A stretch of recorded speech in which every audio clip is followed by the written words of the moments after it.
चलिए तो अब हम समझते हैं चतुर्भुजों के क्षेत्रफल ज्ञात करने में हीरोन के सूत्र का क्या अनुप्रयोग है। ठीक है, अभी तक हमने हीरोन के सूत्र का अनुप्रयोग किसमें देखा? हमने अभी तक जो सूत्र का अनुप्रयोग है वो सारे तरह के त्रिभुजों में देखा। अब हम क्या करेंगे, चतुर्भुजों में देखेंगे, यानी कि ऐसे आकृतियों में देखेंगे जिनकी भुजाएं कितनी होती है, 4। ठीक है, तो ये हम जान लेते हैं। तो ये हम कैसे जानेंगे? हम 3 उदाहरण के थ्रू जानेंगे।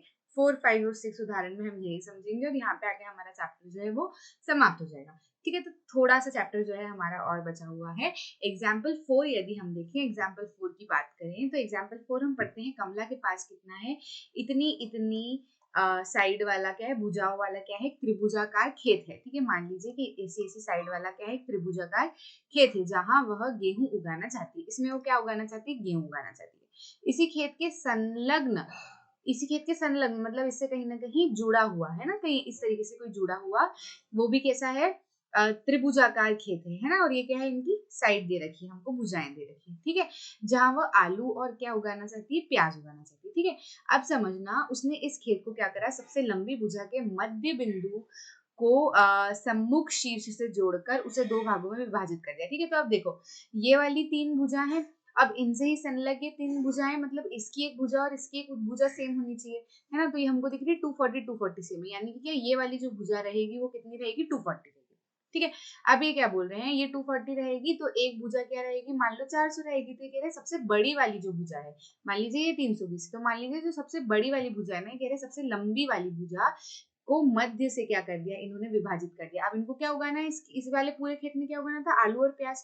तो आलू और प्याज ऐसे तो नहीं उगा सकती कि एक तरफ आलू उगा दिया एक तरफ प्याज उगा दिया, या फिर एक आलू एक प्याज एक आलू एक प्याज। उनको क्या करना पड़ेगा, अलग अलग हिस्से चाहिए। तो उन्होंने क्या किया, उसी खेत को क्या कर दिया, 2 हिस्सों में डिवाइड कर दिया कि भाई यहाँ पे क्या कर देंगे, हम आलू उगा देंगे, यहाँ पे क्या कर देंगे, हम प्याज उगा देंगे। अब हमारा प्रश्न क्या है, प्रश्न क्या है, इनमें से एक भाग में से उसने आलू उगाए, दूसरे में प्याज उगाई। ठीक है, अब प्रश्न क्या है, गेहूं आलू और प्याज के कितने कितने क्षेत्रफल हेक्टेयर का प्रयोग किया गया है, ये हमको निकालना है। यानी कि इसका क्षेत्रफल निकालना है, इसका क्षेत्रफल निकालना है और इसका क्षेत्रफल निकालना है। बहुत आसान है, निकाल सकते हैं। साइड्स तो हमको दे रखी है। तो यदि हमको क्या करना है, गेहूं वाला, सबसे पहले ये वाले का निकाल देते हैं, सिंपल सा है। तो गेहूं के लिए यहाँ पे लिखते हैं हम, गेहूं के लिए, गेहूं वाले खेत के लिए क्या कर रहे हैं, हम बात करें गेहूं के लिए क्या क्या हो जाएगा, ए बी सी की जरूरत पड़ेगी और एस की जरूरत पड़ेगी। ठीक है, तो ए कितना हो जाएगा, मान लीजिए ये ए है, ये बी है, ये सी है। ठीक है, तो ए बी सी के लिए कितना हो जाएगा, ए कितना हो जाएगा 360, बी कितना हो जाएगा हमारा 200 और सी कितना हो जाएगा हमारा 240, मान लीजिए, है ना। आप कुछ भी ले सकते हैं, किन्हीं को भी आप एबीसी ले सकते हैं। एस निकालना है यदि हमें, तो एस क्या हो जाएगा, इन तीनों का सम अपॉन में 2, है ना। तो 360 प्लस 200 प्लस 240 के अपॉन में क्या, 2, है ना। परिमाप अपॉन में 2 होता है एस। तो एस हमारा कितना हो जाएगा, एस हमारा कितना हो जाएगा, ये मिला के हो जाएगा 800, 800 बाई 2 कितना हो जाएगा, 400 मीटर। ठीक, आगे बात समझ में, बस क्या करो, क्षेत्रफल निकाल दो। क्षेत्रफल यदि हमको निकालना है तो क्षेत्रफल कैसे हो जाएगा, under root of S, S minus A, साथ साथ में बोलो, S minus B, S minus C. ठीक, वैल्यू डाल देते हैं अंदर, अंदर हम वैल्यू डालेंगे तो कितना जाएगा, अंडर रूट ऑफ एस कितना है 400, फिर क्या आएगा 400 माइनस ए कितना है 360। ठीक है, फिर क्या आएगा एस माइनस बी, यानी कि क्या 400 माइनस बी कितना है 200, फिर क्या एस कितना है 400 माइनस सी कितना है 240। ठीक है, आ रही है कि नहीं आ रही है बात समझ, है ना। ये हुआ, इसको जब आप सॉल्व करेंगे तो ये यहाँ पर आएगा 400, इसमें से बचेगा कितना 200, इसमें से बच जाएगा कितना 200, इसमें से कितना बच जाएगा हमारा, इसमें से बच जाएगा हमारा 160, और इसमें से जो है हमारा कितना बच जाएगा 40।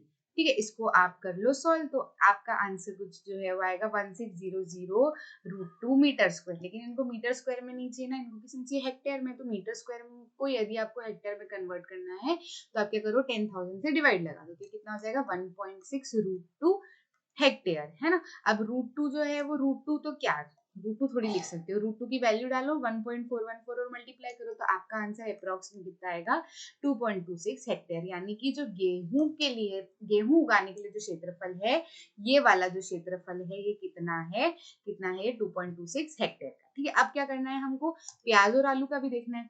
तो देखो प्याज और आलू का आपको देखना है, तो यदि आप इसका अलग निकालते हो, इसका अलग निकालते हो, तो आपको इसी की जरूरत पड़ेगी, मेहनत पड़ जाएगी। इससे बेहतर हम एक काम कर सकते हैं। इनका क्या कहना है कि उन्होंने क्या किया है, जो संलग्न त्रिभुजाकार खेत है उसी को क्या करा है, बराबर आधे आधे हिस्सों में डिवाइड किया। तो हम क्या करें, हम पूरे का क्षेत्रफल निकाल ले और फिर उसको आधा आधा कर दे दोनों में। आ रही कि नहीं आ रही बात समझ में, तो काम हो जाएगा हमारा। ठीक है, तो हम क्या लिखे यहाँ पर, प्याज, प्याज और आलू के लिए। अब किसकी बात हो रही है, प्याज और आलू की। ठीक है, प्याज और आलू के लिए हम बात करें तो ए कितना हो जाएगा, मान लीजिए 320, है ना। बी मान लीजिए कितना 240 और सी मान लीजिए कितना 400। ठीक है, तो एस निकल के कितना आएगा, 320 प्लस 240 प्लस 400 कितना हो जाएगा ये 960 अपॉन में 2। ठीक है, तो कितना आ जाएगा 480 मीटर। सिंपल सा क्या करो, क्षेत्रफल निकाल दो। तो क्षेत्रफल जो हम निकालेंगे वो किस तरीके से निकालेंगे, बोलो फॉर्मूला, बोलो सूत्र, बोलो Heron's formula, S, S minus A, S minus B और एस माइनस सी। ठीक है, अंदर रखो वैल्यूज, वैल्यूज जैसे ही आप अंदर रखोगे तो कितना हो जाएगा 480, 480 माइनस 320, फिर 480 माइनस बी कितना है 240 और फिर क्या है 480 माइनस 400 सी, है ना। इसको आप सॉल्व करो तो ये कितना आएगा, आपका आएगा 480 इंटू 320 माइनस होगा तो कितना आएगा 160, है ना। और 240 माइनस होगा तो कितना आएगा 240 आएगा, और 400 माइनस होगा तो कितना आएगा 80 आएगा, 800 नहीं 80 आएगा। ठीक है, इसको जब आप सॉल्व करेंगे तो ये कितना आएगा 38400 मीटर स्क्वायर। ठीक है, अब इसको किस में करना है, हेक्टेयर में करना है। तो क्या करो 10,000 से क्या कर दो, डिवाइड लगा दो। तो जैसे आप 10,000 से डिवाइड लगाते हो 1.84 मीटर हेक्टेयर आ जाएगा, है ना। 1 इतना हेक्टेयर आ जाएगा। ठीक है, हेक्टेयर में कन्वर्ट कर लिया। अब ये तो हमको क्या निकला है, पूरा क्षेत्रफल निकला है। ठीक है, तो आलू और प्याज का यदि हमें निकालना है तो आलू बराबर प्याज का क्षेत्रफल कितना हो जाएगा 3.84 हेक्टेयर बाय 2, आधे आधे में है ना दोनों, तो इसका क्या हो जाएगा आधा, तो ये कितना हो जाएगा 1.92 हेक्टेयर। कोई परेशानी नहीं, बहुत सिंपल सा क्वेश्चन था। बस ये कि हेरोन्स फॉर्मूला लिखने में थोड़ा सा ये क्वेश्चन हमको दिखने में बड़े लगते हैं, लेकिन ये बड़े होते नहीं है, बड़े सिंपल से रहते हैं। तो ये आलू वाला मान लो ये हिस्सा है, तो ये भी कितना है 1.92 हेक्टेयर का, और ये भी कितना है 1.92 हेक्टेयर का। ठीक है, अब टोटल वाला पूरा हिस्सा यदि हमको देखना है तो तीनों को क्या कर लो, प्लस कर लो, 2.26 प्लस 1.92 प्लस 1.92। ठीक है, वैसे कुछ की जरूरत नहीं। अगले प्रश्न पे पढ़ते हैं। अगला प्रश्न है हमारा 5वां प्रश्न, क्या कह रहा है, किसी स्कूल के विद्यार्थियों ने सफाई अभियान के लिए एक रैली निकाली। ठीक है, उन्होंने 2 समूहों में क्या करा, 2 समूह बांट लिए। ठीक है, जैसे ही क्वेश्चन पढ़ते तो हमें चीजें आंखों में दिखने लग जानी चाहिए कि रैली निकाल रहे हैं, 2 समूहों में क्या कर लिया, बांट लिया। जितने फोकस्ड रहोगे, जितना इमेजिन करते हुए चलोगे तो आपका क्या होगा, बहुत अच्छे से चलेगा, मतलब आपको क्वेश्चन समझने में दिक्कत नहीं आएगी। ठीक है, तो किसी स्कूल के विद्यार्थियों ने सफाई अभियान के लिए क्या की, रैली निकाली, और उन्होंने क्या कर दिया, उन्हें 2 समूहों में क्या कर दिया, डिवाइड कर दिया। ठीक है, 2 समूहों में विभिन्न गलियों में चलकर क्या किया, मार्च किया उन्होंने। ठीक है, एक समूह ने गलियों ए बी बी सी सी ए में मार्च किया तथा अन्य समूह ने ए सी सी डी डी ए में मार्च किया। ठीक है, फिर उन्होंने इन गलियों द्वारा घेरे गए भागों को क्या किया, साफ किया। मतलब इसमें जो घेरा हुआ भाग था उसको साफ किया, और ये वाले समूह ने इसमें जो घेरा हुआ भाग था इसको साफ किया। यानी कि इसका जो क्षेत्रफल था इसको साफ किया, और इसका जो क्षेत्रफल था इसको साफ किया। ठीक है, यदि ए बी इतना दे रखा है, मतलब क्या, इनसे क्या कर सकते हैं, हम अपना क्षेत्रफल निकाल सकते हैं। ठीक है, और एंगल क्या दे दिया 90 डिग्री, क्योंकि इन्होंने क्या है, एक साइड हमको कम दी, 6 साइड बराबर देनी चाहिए थी, पर उन्होंने क्या एक साइड, तो वो एंगल बी की मदद से क्या कर लेंगे, हम दूसरी साइड, एक जो साइड चाहिए हमको क्षेत्रफल निकालने के लिए वो भी हम निकाल लेंगे। ठीक है, या फिर हाँ देख लेंगे, मतलब अब हम, या फिर हाफ बेस इनटू हाइट जो भी रहेगा वो कर लेंगे। ठीक है, तो किस समूह ने अधिक सफाई की और कितनी अधिक की। ठीक है, तो ये हमको देखना है कितनी सफाई की, तो हमको पता लगाना पड़ेगा ना कि ये समूह ने इतने क्षेत्रफल की सफाई की और ये वाले समूह ने इतने क्षेत्रफल की सफाई की। उसके लिए हमको क्या करना पड़ेगा, इस क्षेत्रफल का पूरा क्षेत्रफल निकालना पड़ेगा, इस क्षेत्र का भी पूरा क्षेत्रफल निकालना पड़ेगा, जब जाके हम अंतर पता कर पाएंगे। और कितनी अधिक की तो हम क्या कर देंगे, माइनस कर लेंगे, तो हमको समझ आ जाएगा कि कितनी अधिक की है। ठीक है, विद्यार्थियों द्वारा सफाई किया गया स्कूल कुल क्षेत्रफल भी ज्ञात कीजिए। तो दोनों क्षेत्रफलों को क्या करते हैं हम प्लस, तो कुल क्षेत्रफल भी हमारा निकल जाएगा।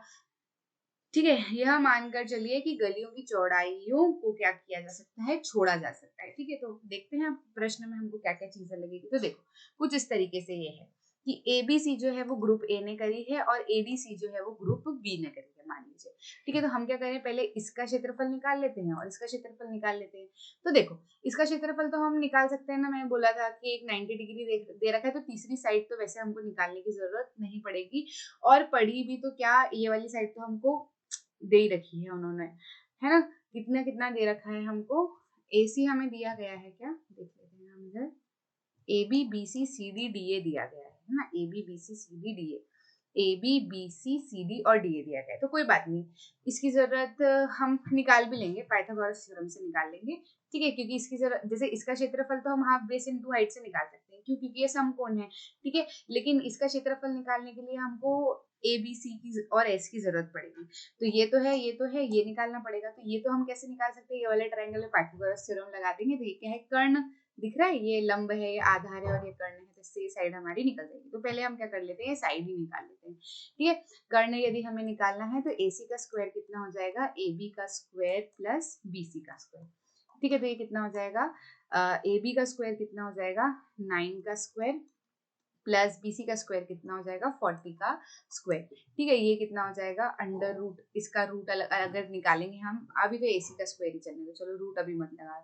कितना हो जाएगा, 81 प्लस 1600, क्या आ जाएगा, ये AC का स्क्वायर। ठीक है, अब AC यदि हमको निकालना है तो ये कितना हो जाएगा, अंडर रूट ऑफ 81 प्लस 1600। इसको जब आप सॉल्व करोगे तो कितना आएगा, 42 आएगा, ये 42 मीटर, मीटर में है ना सारे, तो ये हमारा क्या निकल के आ गया, 42 मीटर। अब तो हम आसानी से निकाल सकते हैं, इसका क्षेत्रफल निकालो, इसका क्षेत्रफल निकालो। ठीक है, ट्रायंगल, सीधे लिख देते हैं ना, area of triangle ABC। ABC हमको निकालना है, क्योंकि ये समकोण है तो सीधे हाफ बेस इनटू हाइट वाला फॉर्मूला हम लगा देते हैं, क्योंकि ये समकोण है, ये ध्यान रखना। यदि समकोण है ट्रायंगल तो आप क्या कर सकते हैं, हाफ बेस इनटू हाइट वाला फॉर्मूला लगा सकते हो, कोई दिक्कत वाली बात नहीं। ठीक है, तो हाफ इनटू बेस क्या है हमारा, आधार कितना है 40 और लंब कितना है हमारा 90।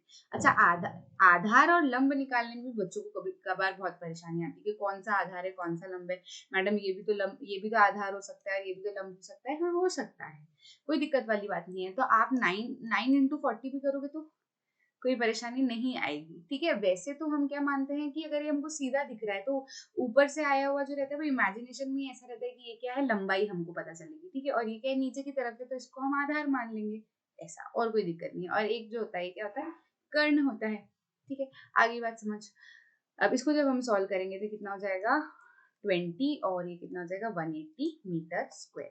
तो इसका क्षेत्रफल कितना आया, 180 मीटर स्क्वायर। अब हमको क्या करना है, एडीसी का क्षेत्रफल निकालना है।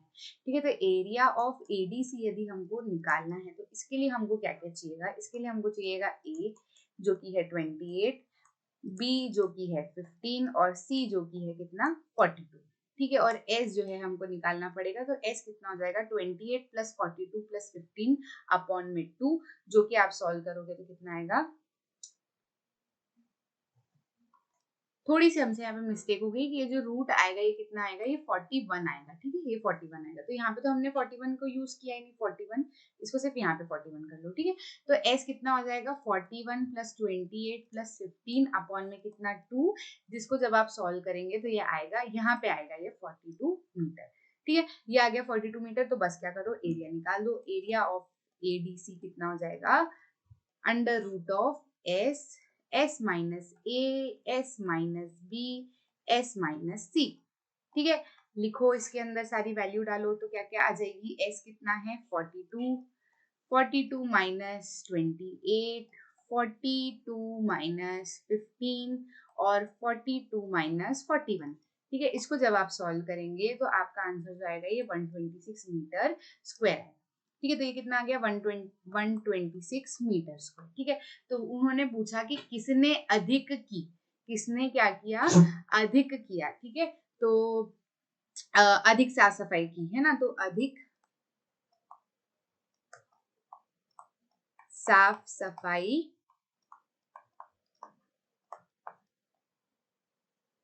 180 मीटर स्क्वायर वाले क्षेत्रफल की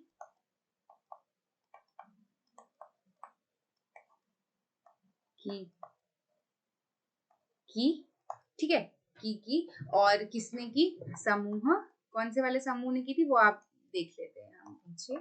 ए बी सी जो है वो कौन से समूह ने की थी, ए बी सी जो है वो पहले समूह ने की थी, ठीक है, पहले समूह ने की थी, है ना, तो समूह एक ने की, ठीक है, और कितने से की, कितने से की, तो कितने से की के लिए क्या कर देंगे हम, 180 माइनस 126 मीटर स्क्वायर जब हम करेंगे तो हमें पता चल जाएगा कितने से की, इन दोनों को कर दो माइनस, तो माइनस करोगे तो कितना आ जाएगा 54 मीटर स्क्वायर, ठीक है, मतलब क्या, समूह एक ने समूह दो से 54 मीटर स्क्वायर ज्यादा क्षेत्रफल साफ किया, और उन्होंने क्या बोला था, योग भी बता देना, योग भी बता देना दोनों क्षेत्रफल का, तो योग कितना हो जाएगा 180 प्लस 126 मीटर स्क्वायर, ठीक है, इसका हम योग करेंगे तो 306 मीटर स्क्वायर, यानी दोनों समूहों ने मिलाकर कितने क्षेत्रफल की सफाई की, 106 मीटर स्क्वायर, ठीक, आगे बढ़े, अगला उदाहरण देखते हैं। अगला उदाहरण क्या है हमारा, सानिया के पास एक खेत है जो एक समचतुर्भुज के आकार का है, ठीक है, रोम्बस के आकार का है।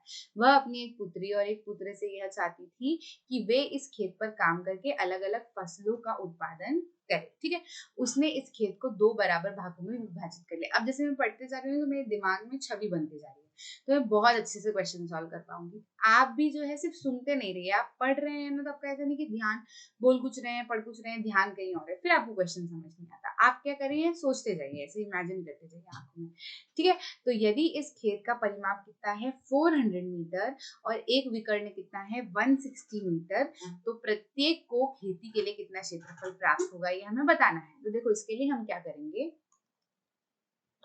इसके लिए हम सिंपल सी चीज कर सकते हैं कि ये इस तरीके का है, कुछ आपका फिगर बनेगा कि सब क्या है, रोम्बस, रोम्बस है तो रोम्बस की सारी साइड क्या होती है, बराबर होती है, ठीक है, और एक विकर्ण दे रखा है, डायगोनल दे रखा है कितना 160 मीटर का, ठीक है, तो क्या करो, एबीसीडी को क्या मान लो, खेत जो भी है फील्ड वो मान लो खेत क्या है, खेत जो है वो क्या है, एबीसीडी है, ठीक है, ये मान लो, मान लिया आपने।